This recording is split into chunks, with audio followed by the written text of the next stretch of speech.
सबसे पहले तो मैं अपने यादव समाज के भाइयों से नमो बुद्धाय जय भीम बोलता हूँ। एक बात मैं पूछना चाहता हूँ, पहले इस वीडियो को देखिए।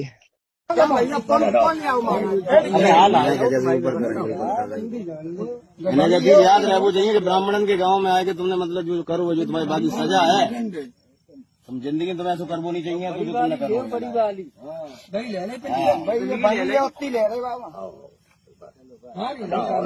बंदी है महाराज, पूरा पूरा यही तो मेन है। बस जान देना।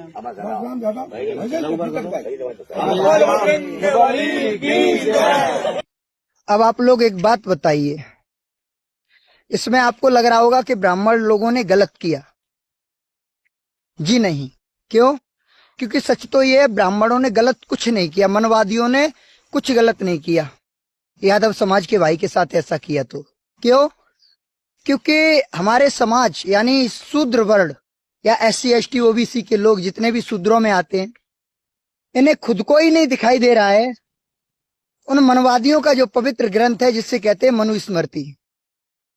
उस मनुस्मृति में शूद्रों के लिए कहीं जगह नहीं है, लेकिन वही शूद्र उन्हीं मनुस्मृति ग्रंथ को अपना ग्रंथ समझ बैठे और उसी ग्रंथ को लेकर हिंदू धर्म की कथाएं कर रहे हैं। तो इसमें सबसे बड़ी मूर्खता तो आपकी है ना भाई। कौन चाहता है अपने हमसे ऊंचा कोई पहुंचे? तुम्हें लग रहा है वो मनवादी चाहेंगे कि ये शूद्र हमसे ऊंचे पहुंच जाएं? तुम्हें सोचना चाहिए, जिसे तुम अपना धर्म कहते हो, जिसे तुम अपना ग्रंथ कहते हो, जिसे तुम अपना पंथ कहते हो, वो तुम्हारे लिए सबसे कलंकित ग्रंथ है। क्यों? बाबा साहब अम्बेडकर ने उसे क्यों जलाया? इसीलिए जलाया। क्यों? क्योंकि उस ग्रंथ में SC ST OBC या शूद्र वर्ण के लिए कभी कुछ नहीं लिखा, कभी सत्य लिखा ही नहीं है। केवल शूद्रों के लिए अपमान के सिवा कुछ नहीं लिखा, शूद्रों को गिराने के सिवा कुछ नहीं लिखा। और तुम उसी ग्रंथ की कथाएं करने लगे जाकर। तुम्हें बोध नहीं था? वो तुम्हें नहीं पूज रहे हैं, वो तुम्हारे भगवान श्री कृष्ण को भी नहीं पूज रहे हैं, वो केवल उस पैसों को पूज रहे हैं जो मंदिर में आ रहा है, चढ़ौनी। अगर चढ़ौनी आना बंद हो जाए ना तो वो भगवान श्री कृष्ण को भी बाहर निकाल के भगा देंगे, फेंक देंगे। क्यों? क्योंकि भगवान श्री कृष्ण जिस वंश में जन्मे थे उसी वंश में अखिलेश यादव जन्मे। जब अखिलेश यादव मंदिर के दर्शन करके बाहर आए तो उस मंदिर को गंगा जल से धोया गया। पूछना चाहता हूं, यदुवंशी भगवान श्री कृष्ण थे तो क्या अखिलेश यादव यदुवंशी नहीं थे? दोनों में मतभेद कैसा? लेकिन उन ब्राह्मण उन मनवादियों ने कर डाला।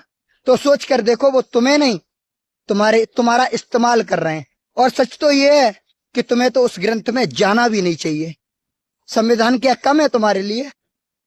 अरे मानकर देखो, जाकर देखो बुद्ध में, खुद ब खुद पता चल जाएगा कि हमारी सत्यता क्या है और काल्पनिकता क्या है। क्षमा करना अगर बुरा लगा हो तो। मैं ब्राह्मणों को गलत नहीं कहूंगा, हम अपने सभी यादव समाज के और अपने सभी मानव समाज के भाइयों से कहूंगा कि गलती हमारी है जो हम उसके ग्रंथ को पूजने जा रहे हैं। नमो बुद्धाय जय भीम।